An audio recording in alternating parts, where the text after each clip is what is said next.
आज तो सदन में वो हुआ जो कि भारत के इतिहास में कभी नहीं हुआ।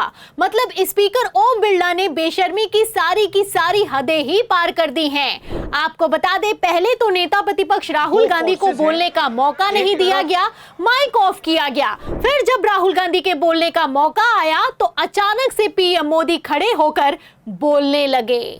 माननीय प्रधानमंत्री जी से आग्रह करूंगा कि वह माननीय अध्यक्ष जी, प्लीज मैं बताता हूं, प्लीज बताता हूं मैं। तो आप देख सकते हैं कि किस तरीके से सारे नियम कायदे कानून की धज्जियां उड़ाकर प्रधानमंत्री नरेंद्र मोदी को बोलने का मौका दिया गया है। आपको बता दें, आज पीएम मोदी के बोलने का कोई शेड्यूल नहीं था, लेकिन फिर भी अचानक से उन्हें बोलने का मौका दिया गया है।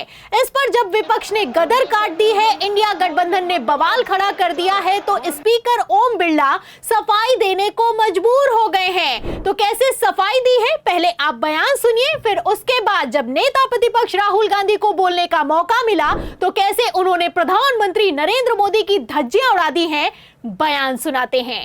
372 एक मिनट, नियम 372 के तहत आप विद्वान माननीय सदस्य विषय उठा रहे थे ना, इसलिए मैं बोल रहा हूं, आप नियम पढ़ लिया करें। हर विषय सदन नियमों से चलता है। 372 के अंदर ये नियम है कि माननीय मंत्री जी या प्रधानमंत्री स्वेच्छा से स्टेटमेंट देते हैं, और उसमें यह भी नियम है कि माननीय मंत्री जी और प्रधानमंत्री जी स्टेटमेंट के बाद कोई सवाल नहीं होता है। तो सुना आपने, स्पीकर ओम बिरला ने सदन में आज वो करके दिखा दिया है जो कि कभी नहीं हुआ, और ऐसा कुछ कर दिया है कि गृह मंत्री अमित शाह भी ये देखकर हैरान रह गए हैं। आप देख सकते हैं, पहले तो अचानक से प्रधानमंत्री नरेंद्र मोदी को बोलने का मौका दिया गया, और फिर स्पीकर ओम बिरला ने कह दिया कि जब प्रधानमंत्री बोलते हैं तो उसके बाद कोई सवाल नहीं कर सकता है। अब जैसे ही स्पीकर बिरला ने ये कहा, इंडिया गठबंधन ने गदर काट दी है।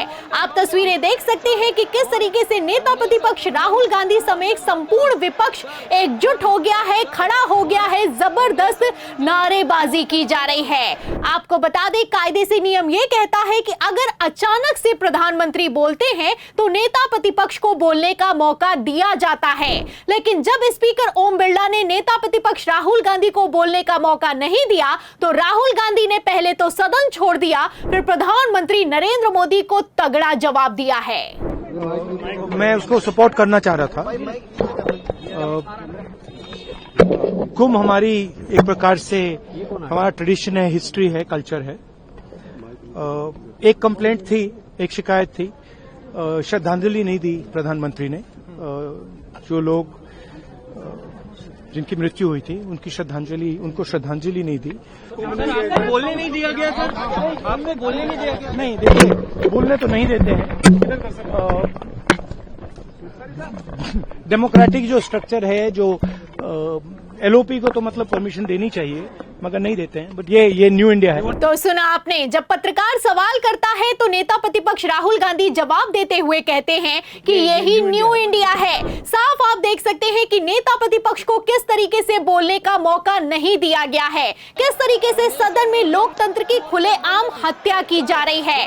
स्पीकर ओम बिरला ने तो सारी की सारी हदें ही पार करके रख दी हैं। पहले तो 141 से ज्यादा विपक्ष के सांसदों को सस्पेंड किया गया, फिर नेता प्रतिपक्ष राहुल गांधी का बोलते समय माइक ऑफ किया गया, लेकिन अब तो गजब ही हो गया है। आप देख सकते हैं, पहले तो प्रधानमंत्री नरेंद्र मोदी को अचानक से सदन में बोलने का मौका दिया गया, फिर नियमों का हवाला देते हुए कहा गया कि जब प्रधानमंत्री बोलते हैं तो विपक्ष किसी तरह का सवाल नहीं कर सकता है।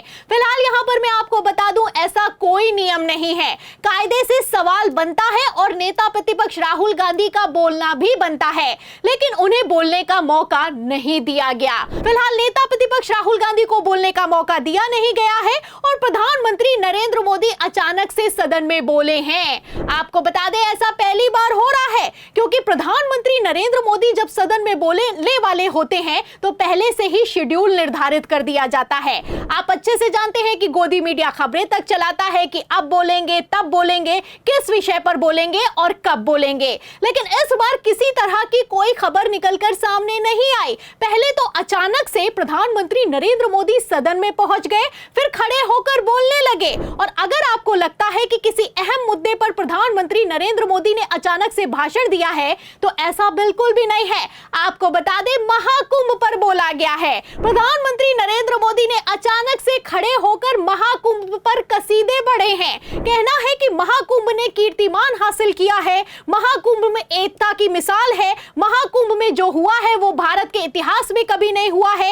इसी पर मैं आपको बता दूं, पीएम मोदी यहीं पर नहीं रुके, बोलते बोलते यहां तक बोल गए कि भारत ने अगले 1000 वर्षों के लिए आधार तैयार कर लिया है। फिलहाल 1000 वर्ष तो छोड़िए, अगर मोदी के कार्यकाल पर ही चर्चा हो जाए तो प्रधानमंत्री Narendra Modi full on expose हो जाएंगे। इसीलिए नेता प्रतिपक्ष राहुल गांधी को बोलने का मौका नहीं दिया जाता है। और मौका क्यों नहीं दिया जाता है, आप देख सकते हैं। यहां पर मैं आपको बता दूं, कांग्रेस ने बाकायदा पोस्टर छपवा दिए हैं और इस पोस्टर में साफ लिखा हुआ है कि भारत पर कर्ज बढ़ रहा है।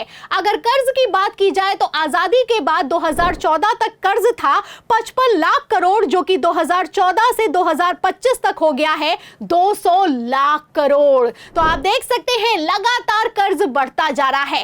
लेकिन प्रधानमंत्री नरेंद्र मोदी को किस पर चर्चा करनी है? महाकुंभ पर चर्चा करनी है। फिलहाल इसी को लेकर नेता प्रतिपक्ष राहुल गांधी का कहना है कि प्रधानमंत्री ने जो सदन में कहा है हम उसका समर्थन करते हैं, लेकिन कायदे से प्रधानमंत्री नरेंद्र मोदी को महाकुंभ की भगदड़ में हुई मौतों पर श्रद्धांजलि भी देनी चाहिए थी। राहुल गांधी यही नहीं रुके, राहुल गांधी ने आगे कहा है कि जो महाकुंभ में युवा गए थे वो मोदी जी से रोजगार मांग रहे हैं, इसलिए रोजगार पर भी चर्चा होनी चाहिए थी। तो ना रोजगार पर पीएम मोदी बोलेंगे, ना ही महंगाई पर बोलेंगे, और बोलेंगे तो तब बोलेंगे जब राहुल गांधी को बोलना है। फिलहाल जैसे सदन चलाया जा रहा है, ऐसे में आप स्पीकर ओम बिरला को कितने तोपों की सलामी देंगे?